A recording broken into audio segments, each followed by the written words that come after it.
Hi అండి. మంది ఇవన్నీ టీ హోమ్స్. ఎందుకంటే నేను నేను స్టార్టింగ్ నుంచి టీ హోమ్స్లో ఉన్నాను.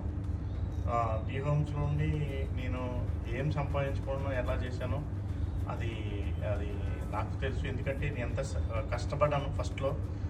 చాలా కష్టపడి నేను ఒక స్థాయికి వచ్చిన నాతో పాటు చాలామంది మా ఫ్రెండ్స్, మా కొలీగ్స్, మా వాళ్ళంతా చాలామంది అందరూ కూడా మంచి ఒక స్థాయిలో ఉన్నారు. ఈ రోజున వాళ్ళందరూ ఎలా ఉన్నారంటే అందరూ కూడా ఫ్యామిలీస్ ఆనందంగా ఉన్నారు. ఎవరికైనా అండి సొంత ఇల్లు, ఒక కారు, ఒక మినిమం ఒక ఒక అంటే ఒక పిల్లలకి మంచి ఎడ్యుకేషన్ ఇస్తే చాలు అని అనుకునే టైప్ నుంచి ఈ రోజున అందరూ ఒక స్టేజ్లో ఉన్నారండి చాలామంది. ఈ మన టీ హోమ్స్ నమ్ముకొని ప్రతి ఒక్కరూ ఎంతమంది అయితే మాతో పాటు ట్రావెల్ అయ్యారో వాళ్ళందరూ కూడా